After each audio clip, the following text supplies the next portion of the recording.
Las cosas que más cambian una vida casi siempre suceden en silencio. No hacen ruido, no buscan reconocimiento, no llenan escenarios, pero sostienen generaciones. Es en lo secreto donde el carácter se forja, donde la voluntad se rinde, donde la fe deja de ser una idea y se convierte en una convicción. Hay una voz que sigue hablando, no compite con el ruido, espera, y quien aprende a escucharla nunca vuelve a caminar igual. Hay momentos en los que dejar algo es la única manera de hacer espacio para lo que realmente importa, porque no todo lo que alimenta el cuerpo fortalece el alma. Y hay una grandeza que el mundo nunca entenderá, la de quien decide ponerse al final de la fila, la de quien ama sin esperar aplausos, la de quien encuentra propósito sirviendo a los demás. Lo que sucede en lo secreto siempre termina reflejándose en lo visible, porque las iglesias fuertes no se construyen desde una plataforma, se construyen desde corazones rendidos. Volvamos a lo esencial, más allá del domingo. Hola, buenos días, ¿cómo están? Bienvenidos a Grupo Unidad. El día de hoy continuamos con nuestra serie Más allá del domingo. La finalidad de esta serie es que aprendamos que no solamente es venir el domingo. La Biblia nos enseña, nos anima, dice, no dejen de congregarse como algunos tienen por costumbre. Aquí en la iglesia podemos adorar juntos, podemos alabar, podemos animarnos, orar unos por otros, pero eso es una parte de la vida de un creyente. La vida del creyente va más allá del domingo, cuando sales de aquí y todo lo que haces allá afuera. Por eso es esta serie que Dios ha puesto en el corazón de nuestro pastor Juan, Más allá del domingo. La semana pasada el pastor Juan, me disculpan, ando un poquito ronco, nos habló de la oración, la importancia que usted y yo tengamos una vida de oración diaria. Y esta semana vamos a estar hablando acerca de la palabra. Diga conmigo, la palabra. Juan 1:1 al 3 dice: en el principio la palabra ya existía.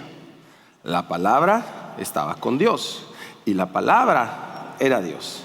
El que es la palabra existía en el principio con Dios. Dios creó todas las cosas por medio de Él y nada fue creado sin Él. Si tú tienes poco de haberle entregado tu vida a Jesús, de empezar a seguir o a conocer a Jesús, la Biblia, lo que tú y yo leemos como Antiguo, Nuevo Testamento, fue escrito o ha existido desde el inicio. Como acabamos de leer, en el principio era la palabra. Todo fue creado por la palabra y la palabra es Dios. Entonces, si tú traes tu Biblia físico como libro o ya sea digital en teléfono, no hay ningún problema. Cuando tú y yo la leemos, lo que estamos leyendo es la palabra de Dios. Di conmigo, leo la palabra de Dios. Y quiero darte un ejemplo. Si estuvieras en el lecho de muerte de tu padre o de tu madre y te deja una hoja, una carta, y te la escribe personalmente a ti, yo te puedo casi asegurar que después de su partida, esa carta le harías tal vez un screenshot y lo traerías en tu teléfono. Tal vez lo pondrías de wallpaper o de fondo en tu teléfono. Lo subrayarías, las palabras de tu padre, de tu madre. Muy probablemente te las aprenderías de memoria. Subrayarías. Es más, puedo casi decirte que hasta recordarías su tipo de letra, si era cursiva, si era de doctor, si se le entendía, si no se le entendía, si escribía con acento, sin acento, si ponía aiga en vez de haya. Todo eso lo recordarías. ¿Por qué? Y la guardarías como un tesoro, porque amas al autor, porque conoces al autor. La Biblia no es solamente un libro. La Biblia es un conjunto de cartas y promesas que Dios nos dejó a ti y a mí para leer lo que mi Padre, mi Creador, me está hablando a mí. Por eso dice en Juan 14:23, el que me ama, ama mi palabra. Entonces, si yo amo a Dios, así como te puse el ejemplo de la carta de tus padres, lo más seguro es que tú y yo tendríamos que tener un hambre, un anhelo de estar leyendo todos los días su palabra. Por eso dice, medita en ella todos los días, guárdala, atesórala, ponla en tus paredes, porque necesitamos amar la palabra, porque amamos al autor, así como lees la carta que te dejó tu padre. Entonces, si ponemos un poquito a razonar la mente, si dice que amo la palabra, amo a mi padre. Si amo a mi padre, amo su palabra. Si no la leo, entonces no la amo, no lo amo. Pregunta, ¿quién en esta semana no leyó la Biblia? Gracias por tu sinceridad. Gracias. De hecho, esta es parte de la enseñanza. La vulnerabilidad, la humildad y el reconocer es lo que nos hace que Dios nos ponga en una relación correcta. Entonces, si yo no leo la palabra, no conozco a mi padre. Y es como aquel hijo que su viejo, su vieja, su madre, sus padres envejecen, enferman, no los atienden, no los cuida. Que vayan mis hermanos, es que yo no puedo, yo tengo trabajo, tengo mis hijos, tengo que llevarlos para acá, tengo que llevarlos para allá. Que se rolen entre todos mis hermanos porque a ellos sí los cuidó, a mí no me cuidó. ¿Yo por qué? Pues si a ella sí le dejó y a mí no. Así somos con la palabra. No la voy a leer. ¿Por qué? Porque no tengo tiempo, porque tengo cosas que hacer. Pero el día que fallecen los padres, ahí estamos con el notario. Porque no me tocó la misma herencia, porque a mí no me dejó nada. ¿Y dónde está lo que me toca? Y lo mismo es con la palabra. Cuando tenemos el problema, ¿en dónde estás, Dios? ¿Dónde está lo que dijiste que me ibas a dar? ¿Te das cuenta cómo es nuestra humanidad, nuestra carnalidad, nuestro viejo ser? Ahora en día, hablo aquí en México, hay partes donde la Biblia incluso no la pueden llevar, no la pueden leer y son perseguidos los cristianos. Pero aquí en México, aquí en Tijuana, es muy fácil y podemos accesar a las Biblias hoy en día. En teléfonos, hospitales, en hoteles, en cualquier lugar puedes tener una Biblia en el teléfono. Y en la historia de la humanidad, nunca había habido tanta disponibilidad de acceder a una palabra. Pero paradójicamente nunca había sido tan ignorada. Cuando más fácil es poderla leer es cuando más le hemos ignorado para poderla leer. Y no es que falten Biblias, lo que falta es hambre por la palabra. Y hoy yo no te quiero hablar de cualquier libro. Quiero hablarte, escúchame bien, del único libro que cuando tú te expones y lo estás leyendo, Dios está leyendo tu corazón. Cuando tú tomas tu Biblia y te expones, no solamente tú estás leyendo, Dios está viendo tu corazón, cómo percibe su palabra. ¿Por qué? Porque la Biblia no es solo información, la Biblia trae transformación, no es conocimiento, es información. Ahorita platicaba con el pastor Fermín en Juan 6:63, dice: las palabras que yo les he dado son vida y espíritu. O sea, la palabra te da vida, te habla a tu espíritu. Entonces tú y yo podemos estar aquí y conocer la Biblia. ¿Sabes quién más la sabe? El diablo. Le dijo a Jesús: escrito está que no solo de pan vivirá el hombre, escrito está que si te tiras vendrán ángeles. Entonces tú puedes estar aquí y puedes saberte la Biblia incluso mejor que yo. Los fariseos pasaba lo mismo, les decía: ustedes creen que porque conocen la palabra tienen vida eterna. No se trata que tengas aquí el entendimiento de la palabra, no importa que la sepas, sino el cambio que ha producido en tu vida. Por eso dice 2 Timoteo 3:16, toda la escritura es inspirada por Dios, y di conmigo, útil, para enseñarnos lo que es verdad, para hacernos ver lo que está mal en mi vida. Di en mi vida. Porque mire, luego yo veo las Biblias y las empiezo a ojear de la gente. Y en el versículo dice: orar por ella. Este para mi hijo, este para no sé quién. Y le andas acomodando la Biblia a otros, pero yo no veo que en ningún lado le pongas: este es para mí, este dice que yo cambie, este dice que yo tengo que perdonar, este dice que tengo que hacer. No, ellos. Entonces la Biblia es útil para mí, para hacerme ver lo que está mal en mi vida. Me va a corregir a mí. de lo que estoy yo equivocado. Me va a corregir a mí y me va a enseñar a mí lo que es correcto. Y dice, Dios la usa para preparar y capacitarme a mí para hacer la buena obra. Entonces, primer tip que te quiero dar: cuando leas la Biblia, personalízala, apropiatela, para mí. Entonces dice que es útil. La Biblia, recordemos que fue inspirada por el Espíritu Santo a hombres en el Antiguo y en el Nuevo Testamento, y ellos la escribieron. Por eso inicié con la primera cita donde te decía, desde el inicio fue la palabra y la palabra es Dios. Lo que tú y yo leemos es la palabra de Dios. Entonces, si la Biblia dice que es útil, útil tiene que ver con provecho. Tú y yo, cuando vamos a exponernos a la lectura, quiero que te visualices, que estás en tu casa, en tu recámara, donde la vayas a leer.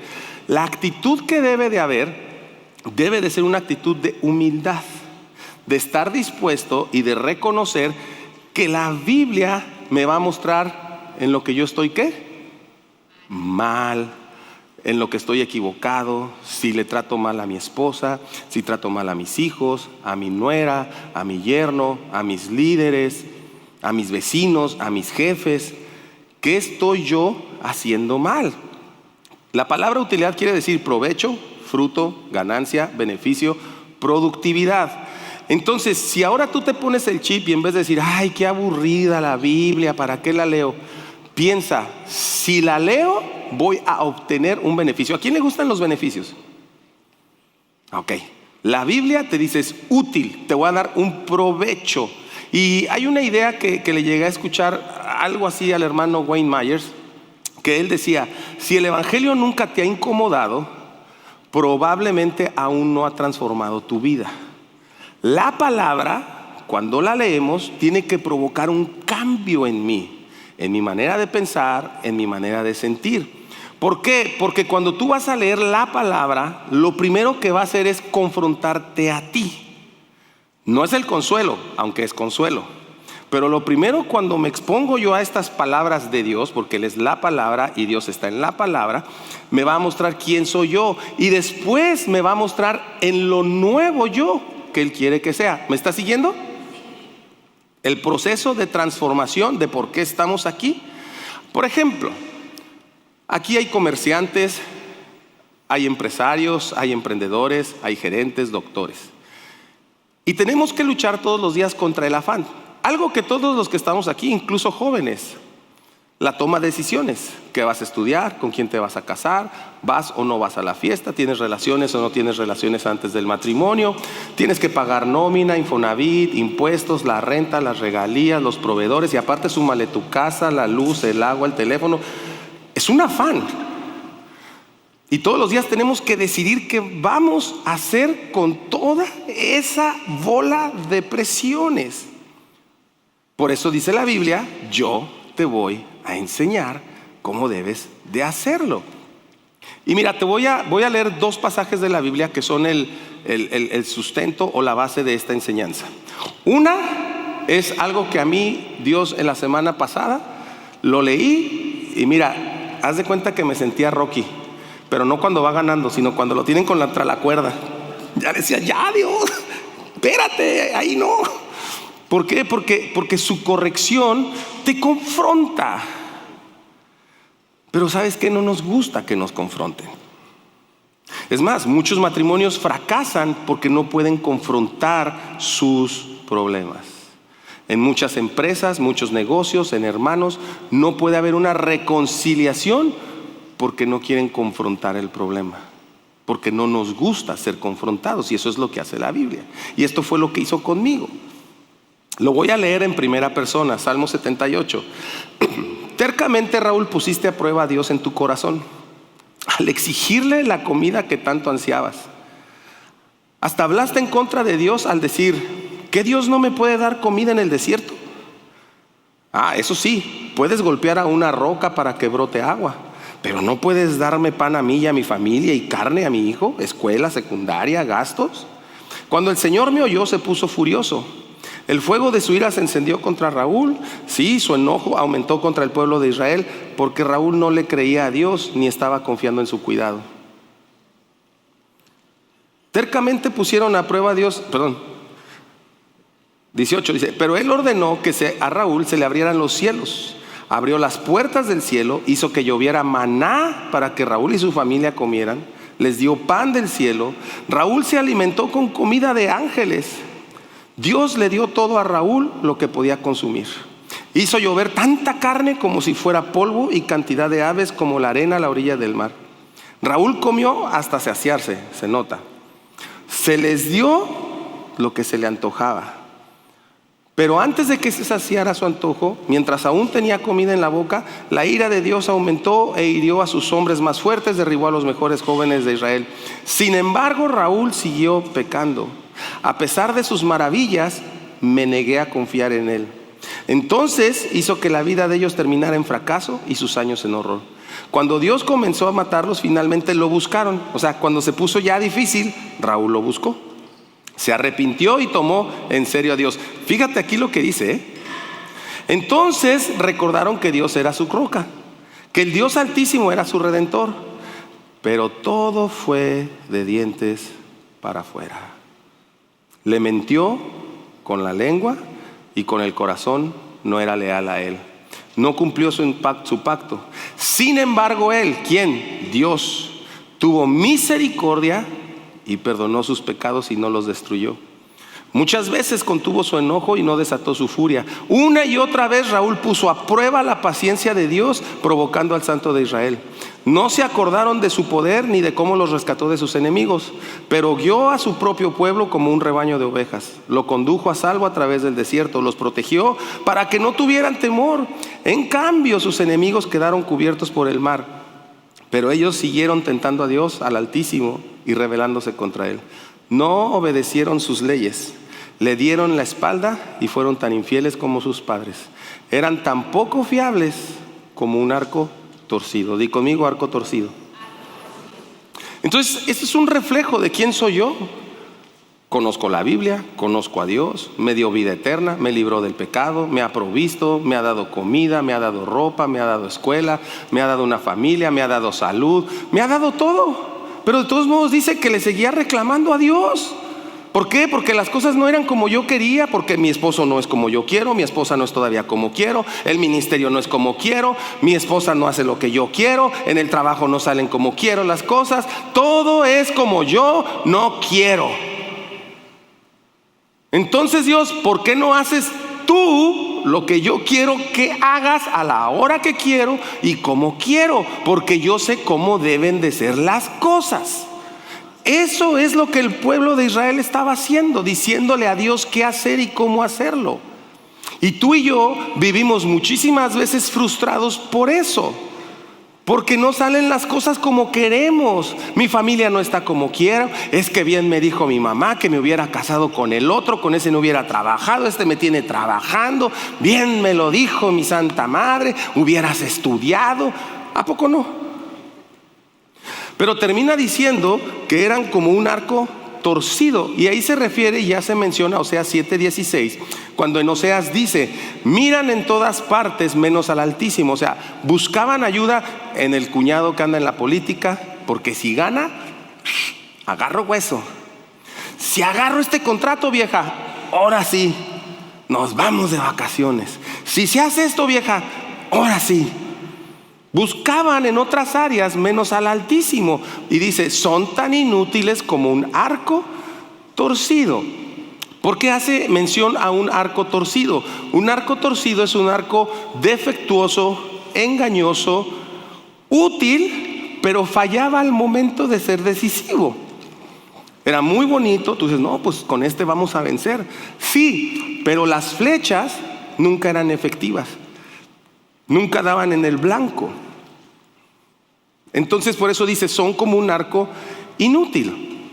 Y así como tú y yo, como muchos cristianos, conocemos los versículos, venimos a la Biblia, leemos la Biblia, servimos, adoramos, oramos, pero cuando llega el momento del problema, cuando llega el momento de la aflicción, de que te quedas sin trabajo, que te dan un diagnóstico médico de que te tienes que ir corriendo al doctor, que no sabes de tu hijo y que ahí debes de demostrar lo efectivo que eres en la fe, Eres un arco inútil. Se desvía de lo que Dios dice que va a hacer. Por eso dice, son como arcos inútiles. Por eso Santiago 1:22 dice, no se contenten solo con oír la palabra de Dios. Se engañan ustedes mismos. Llévenla a práctica. Entonces, ¿has escuchado palabra? ¿Cuántos domingos tras domingos vienes y te sientas y escuchas y escuchas y escuchas palabra? Y a la hora de tener que responder como un hijo de Dios en fe, confiado, sin titubear, sin tener miedo, sin tener depresión, angustia, dices, esto dice Dios. No, hacemos lo que dice Israel. Te lo digo porque yo lo he hecho. Señor, ¿por qué? Me voy a quedar sin comer, me voy a quedar sin esto. ¿Y tu fe? El efecto que debe de tener la palabra en mi vida es de transformación, un cambio genuino que inicia por amor. Al inicio te puse el ejemplo de la carta, ¿verdad? Cómo la leemos con amor. Y Dios nos habla en su palabra en amor. Eso es el mensaje de la palabra, amor, salvación. En el Antiguo Testamento nos dice Él, en Jeremías 31:3, Jehová se manifestó a mí hace mucho tiempo diciendo, con amor eterno te he amado. Por tanto, te prolongué mi misericordia. Primera de Juan 4:10, ahora en el Nuevo Testamento te lo vuelve a decir. En esto consiste el amor verdadero. ¿Quiere decir que hay un amor interesado? ¿Quiere decir que hay un amor falso? ¿Quiere decir que hay un amor por interés? Yo, mientras que tú, Dios, me des, yo aquí estoy. Si no me das, ahí muere. Igual que en los matrimonios. Si me das, bien. Si no me das, no. Ay, no pongan esas caras, ríanse. Entonces, dice que el verdadero amor es este, que Él nos amó a nosotros, que envió a su Hijo como un sacrificio para quitar nuestros pecados. Entonces, acabamos de leer Salmo 78, donde Raúl se identifica, pero también hay una historia en el Antiguo Testamento de Manasés que te quiero platicar. Porque muchas veces la culpa y la condenación no nos permite conocer y experimentar el amor de Dios. Ojo, ponme atención. Cuando digo conocer a Dios, no estoy hablando de conocerlo aquí. A Dios lo conoces aquí, en tu espíritu. Su espíritu le habla a tu espíritu y es lo que te da la seguridad de que Él está contigo aquí, no aquí. ¿Ok? Entonces Manasés fue el rey de Judá, era hijo de Ezequías. O sea, Ezequías era un hombre de Dios. Ezequías en su reinado hizo todo lo que le agradaba a Dios. Y fíjate lo que hizo su precioso hijo, su joyita, el Junior. Comenzó a reinar a los 12 años. Su reinado es el más largo que hubo, duró 55 años. Y su historia la puedes encontrar en Segunda de Reyes 21 y en Segunda de Crónicas 33. Lo que vas a leer tú en la Biblia, tú te vas a dar cuenta que Manasés fue el rey más malvado, lo peor. Era un rey malo. No se registra en la historia otro rey tan malo como él.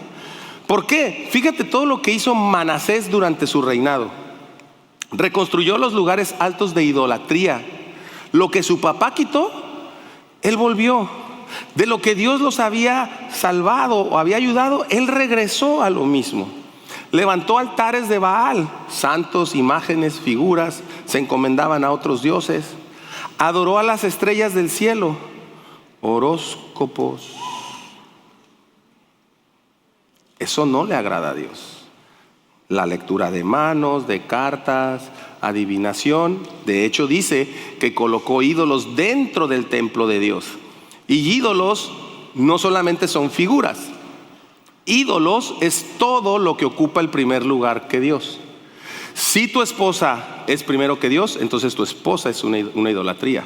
Si tu hijo es lo más importante antes que Dios, entonces tú tienes una idolatría a tu hijo. Si tu negocio es más importante que Dios, entonces tu negocio es tu idolatría. Si tu carrera, tu profesión, tu cuerpo está primero que Dios, eso es idolatría. Entonces dentro del templo puso idolatría. Practicó hechicería, adivinación, consultó a espiritistas, chamanes y llámale todo ese rollo. Sacrificó a sus propios hijos en el fuego por parte de sus actos paganos. Derramó sangre. Hizo todo lo que detestaba a Dios. ¡Qué mal rey! Y aparte, Judá, el pueblo, la tribu de Dios, hizo que se apartara de Dios. Y la Biblia lo dice en 2 de Reyes 21:9. Manasés los indujo a que hiciesen más mal que las naciones que Jehová destruyó de los hijos de Israel. O sea, Manasés era malo. Judá llegó a ser el peor de los pueblos. O sea, no sé si entiendes la magnitud de lo que estaba haciendo este pueblo. Y aún en ese proceso Dios le estuvo hablando a Manasés muchas veces cuando hacía lo malo. Como tú y yo, cuando hacemos lo malo, Dios nos está hablando y... Soy de palo, no escucho. Hasta que finalmente Dios permitió que el ejército de Asiria lo tuviera preso. Y entonces preso pasó esto que dice en 2 de Crónicas. Lo sujetaron con garfios, lo encadenaron con cadenas de bronce y lo llevaron cautivo a Babilonia. Ahí, en la cárcel, en el problema, sucede algo extraordinario que cambió su vida. Qué raro, ¿verdad? Ya cuando estamos por vencidos, perdimos matrimonio, negocios, padres, familia, la salud, hasta la dignidad perdimos ya. Ahora sí, dime Dios. 2 de Crónicas 33:12. Estando en tal aflicción, fíjate cuándo lo buscó. No cuando estaba bien, en la aflicción. Imploró al Señor, Dios de sus antepasados. Se acordó que era el Dios de Ezequías. ¿Y qué dice? ¿Se qué? Por eso cuando alzaron las manos los que decimos que no leemos la Biblia, es el primer paso para tener una reconciliación con Dios. Reconoció, se humilló profundamente delante de Él. El hombre que había rechazado a Dios, que le había dado la espalda a Dios por años, finalmente se humilló. Pero lo más sorprendente de esto no es solamente que él se humilló, no era lo malo que hizo Manasés, no eran sus pecados. Y ahí es donde tú y yo nos clavamos, en lo malo, no en el creador, no en el autor, no conocemos quién es él. La sorprendente respuesta de Dios en 2 de Crónicas 33 dice: y habiendo orando a él, ¿quién? Manasés, a Dios. ¿Fue qué?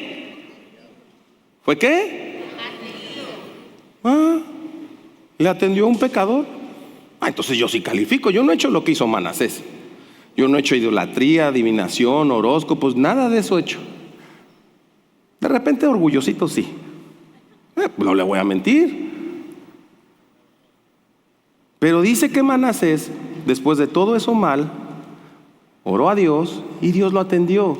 Quiere decir que si tú te humillas, dejas tu orgullo abajo y reconoces que estás mal, oras a Dios y te va a atender. Dios oyó su oración y ¿qué? Y lo restauró. Restaura tu matrimonio, restaura tu familia, restaura tus negocios, restaura tu salud, restaura tu misma, ¿cómo se dice? Seguridad, tu autoestima.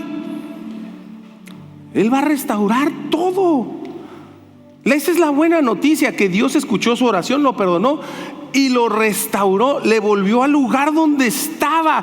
Eso encuentras cuando lees la Biblia y dices: este puedo ser yo. Si lo hiciste con Manasés, que era tan malo, ¿no lo puedes hacer conmigo? Pero hay un cambio, hay una transformación. Manasés fue perdonado y lo castigó. Así decía el versículo. Dice, lo restauró.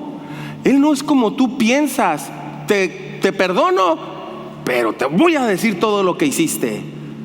No, te perdono y te restauro, te regreso lo que tenías. Fíjate lo que hizo Manasés cuando regresó a su reinado.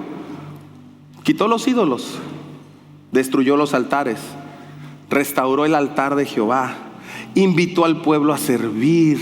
Hubo un cambio. En tu casa abres tu hogar, hay una cédula, le amas a tu esposo, le sirves a tus hijos, perdonas, estás contento. Hay un cambio. cambio cuando te expones a la palabra de Dios. Por eso al inicio te dije, si no te cambia, lo que tú tienes es una religión. Entras, escuchas, sabes, te vas y sigues igual. ¿Cuál cambio? Ni digas que eres cristiano. El diablo se sabía la Biblia. Pero ¿sabes qué es lo mejor? Que Dios nunca ha encontrado a un pecador tan grande para dejar de amarlo. Pero lo que sí ha encontrado son pecadores muy orgullosos, que no quieren aceptar el amor de Dios, que prefieren seguir siendo mis empresas, mis negocios, mi iglesia, mi maestría, mis logros. Yo soy aquí el que provee. Esta familia, yo soy la mamá luchona y facturo y puedo sola contra el mundo. No te necesito, inútil.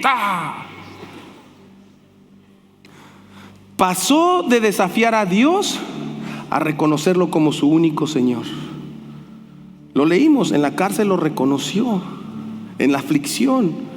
Y para reconocerlo debes de dejar todo al lado. Y entonces ahora sí podemos cantar: que toda rodilla se doble, que toda lengua confiese. Porque realmente, dice: Señor, como aquellos ancianos, te rindo mis coronas delante de ti. No sé por qué no tengo trabajo desde hace 4 años. No sé por qué no ha sanado mi mamá. No sé por qué sigo batallando con temor. No sé por qué sigo teniendo ansiedad. No sé por qué a veces mis ojos me fallan. No sé por qué a veces siento enojo. No entiendo muchas cosas. Pero sé que estoy mal, Dios, que sin ti no puedo. Y abre su palabra, Isaías 53:3. Y dices: te quiero conocer. ¿Por qué tengo que amar al autor de este libro? Porque en Isaías 53:3 dice: despreciado y desechado entre los hombres, varón de dolores, experimentado en quebranto. Y como que Raúl escondió el rostro de él. Fue menospreciado y no lo estimamos. Ciertamente llevó mis enfermedades y sufrió mis dolores. Lo tuve por azotado y por herido de Dios y abatido. Él herido fue por mis rebeliones, molido fue por mi pecado. El castigo de mi paz es sobre él, y por su llaga yo soy curado. Yo me descarrié como una oveja, me aparté de su camino, pero Jehová cargó mi pecado. Angustiado y afligido no abrió su boca. Como cordero fue llevado al matadero, como oveja delante de sus trasquiladores enmudeció y no abrió su boca. Le escupieron, lo flagelaron, lo humillaron, derramó toda su sangre. Nadie lo ayudó, lo pateaban, lo humillaban. Digo: Dios, derramaste tu sangre por mí, ¿no vas a tener cuidado de mí, de mi familia? No entiendo por qué está pasando todo esto, pero no me olvides. Y entonces, cuando experimento su amor, amo al autor de la palabra. Y entonces leo Oseas 11:1-4, donde me dice: cuando el pueblo de Israel era niño, yo lo amaba, era mi hijo, lo llamé de Egipto, pero cuanto más te llamé, más te apartabas de mí. Lo mismo que hizo Manasés. Mi pueblo ofrecía sacrificios a dioses falsos y quemaba incienso a los ídolos, pero aún con eso, dice, yo guié al pueblo de Efraín y lo enseñé a caminar, pero ellos no comprendían que era yo quien los cuidaba. Con lazos de ternura, con cuerdas de amor los atraje hacia mí, los acerqué a mis mejillas. No importan tus pecados, no importa lo malo que has sido. Hay gente que me conoce antes de ser creyente y van a decir: ¿cómo Raúl puede estar ahí arriba? Porque conocí al autor de este libro que me transformó. Y lo que él dice en su palabra lo cumple. Él no es hijo de hombre para mentir. Él no cambia de opinión, no se arrepiente. Lo que dijo lo va a hacer. Por eso este mensaje es la palabra. Y voy a terminar leyendo la palabra, porque por eso estamos aquí. Nuestro pastor fundador, a quienes no lo conocieron, el hermano Fermín García y su esposa, la hermana Adelma García, hombres y generales de la fe. Don Fermín siempre decía: la oración y la palabra, los dos remos de la vida del creyente, la oración y la palabra. No se trata de una iglesia, no se trata de una institución, se trata de Dios, el que dio su vida, envió a su Hijo por ti y por mí. Y cuando no entiendo lo que está pasando, me expongo a su palabra y encuentro estas palabras de mi Padre que me dejó para mí. Las riquezas y las glorias proceden de ti. Tú dominas todo. En tu mano está la fuerza y el poder. En tu mano el hacer grande y el dar poder a todos. Cuando me siento débil, diga el débil, el fuerte: estoy débil y Él viene y te da fuerza. Daniel 4:35. Todos los hombres de la tierra no son nada comparados con Él. Él hace lo que quiere entre los ángeles del cielo y la gente de la tierra. Nadie puede detenerlo ni decirle: ¿por qué haces estas cosas? Romanos 11. Qué grande es la riqueza de Dios, que en su enorme sabiduría, o sea, no es tu sabiduría ni la mía, es la de Él, y en entendimiento nadie puede explicar las decisiones de Dios, ni puede entender lo que hace y cómo lo hace. ¿Cómo me va a proveer? No sé. ¿Cómo te va a sanar? No sé. Pero Él lo hace, Él lo cumple. Alcen los ojos y miren a los cielos. ¿Quién ha creado todo esto? El cielo, el mar, las estrellas, el firmamento, los abismos, los cañones, las montañas. ¿Quién? El que ordena la multitud de estrellas una por una y las llama por su nombre. Es tan grande su poder y tan poderosa su fuerza que no falta ninguna de ellas. Colosenses 1:17. Él es antes de todas las cosas y todas las cosas en Él subsisten. Segunda de Corintios. Dios da la semilla que se siembra y el pan que los alimenta. Así que también les dará a ustedes todo lo necesario y hará que tengan cada vez más para que puedan ayudar a otros. Lamentaciones. ¿Quién puede ordenar que algo suceda sin permiso del Señor? Salmos 91. Podrán caer a tu lado 1000, a tu derecha 10,000. Señor, es que hay 1000 diagnósticos con cáncer, hay 10,000, sí, pero a ti no. Señor, están quebrando los negocios, están bajando las ventas, la economía, a tu izquierda, a tu derecha, pero a ti no. Señor, cada vez hay más jóvenes que se pierden en la droga. A tu izquierda caerán 1000, a tu derecha 10,000, pero a tu familia no. ¿Por qué? Porque has puesto al Señor por tu refugio, por tu protección, y ningún mal habrá de sobrevenirte. Ningún desastre llegará a tu hogar. Pero eso lo lees en la palabra, y dices: estos son los versos que me dejó mi papá. Él es soberano sobre todo, poderoso, sustenta el universo con su palabra. Lo que Él dice sucede. Y la fe del creyente se resume para mí en Romanos 10:17. La fe es por el oír y el oír. ¿Qué estás oyendo? ¿La palabra? Adelante, Señor, no entiendo, pero tú me vas a sacar adelante. ¿Por qué? Porque diste la vida en la cruz por mí. Ya entregaste todo, perdonaste mis pecados, me diste vida eterna. Tengo acceso al trono de la gracia, hallar oportuno socorro. El velo se rasgó y por la sangre de Cristo soy justificado y puedo entrar a su presencia. Mis pecados son lavados y aunque fueren rojos como la grana, serán blancos como la nieve. Ese es el milagro más grande. Y si vienes por primera vez, hacemos todo esto porque anhelamos en nuestro corazón que tú puedas tener ese encuentro con Jesús el Salvador, el Mesías, el Redentor, el que quitó el pecado del mundo. No es con Grupo Unidad, es que puedas conocer a Dios. No queremos que tengas religión, no quiero que te sepas la Biblia de memoria. Quiero que la experimentes en tu espíritu y sepas que tu Padre te ama. Si hay alguien que viene por primera vez, les voy a pedir si me ayudan a hacer esta oración junto con ellos para acompañarlos a hacerla. Repite conmigo: Señor Jesús, te pido perdón por mis pecados. Perdona mi rebeldía. Perdóname porque me he escondido de ti. Pero hoy me humillo delante de ti.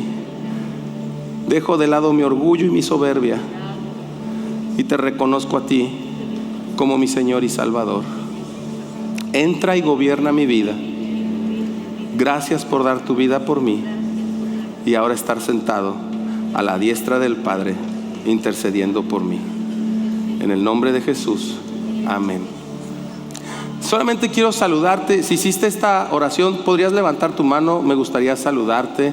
Hay alguien que hizo esta declaración. Aquí hay 2 personas. Alguien más que haya hecho esta confesión. Bienvenido. Alguien más acá arriba.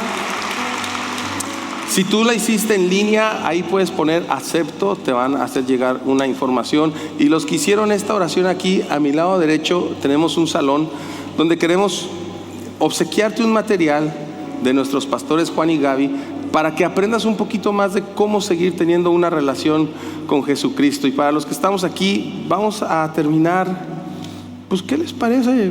Pues humillándonos, ¿no? Pues el que esté libre de culpa que tire la primera piedra. A ver. Señor, nos exponemos ante ti porque somos imperfectos, Señor. Perdona nuestra arrogancia. Perdona nuestra ignorancia, nuestra soberbia. Gracias porque eres paciente y misericordioso, Señor. Porque a pesar de que somos rebeldes, a pesar de que dudo de ti, a pesar que te contradigo, sigues amándome, sigues bendiciéndome, sigues protegiéndome.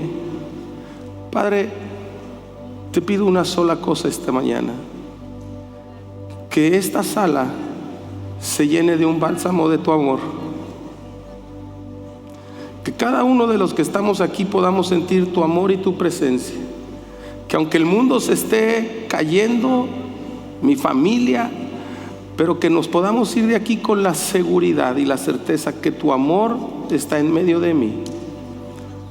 Espíritu Santo, ven. Tú prometiste enviar al Consolador.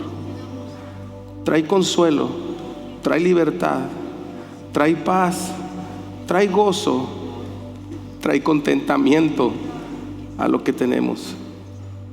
Recibe el amor de Dios, recibe el abrazo de Dios. Él te tiene en el hueco de sus manos. Estás bajo la sombra de sus alas. El Dios todo omnipotente, el que venció a la muerte, venció al diablo. La tumba está vacía. Él es tu Padre que te ama. Y no hay nada que puedas hacer para resistirte al amor de tu Padre. En el nombre de Jesús. Amén y amén. Si necesitas oración, aquí van a estar unos amigos. Puedes pasar a orar. Los demás quedamos despedidos. Que Dios les bendiga.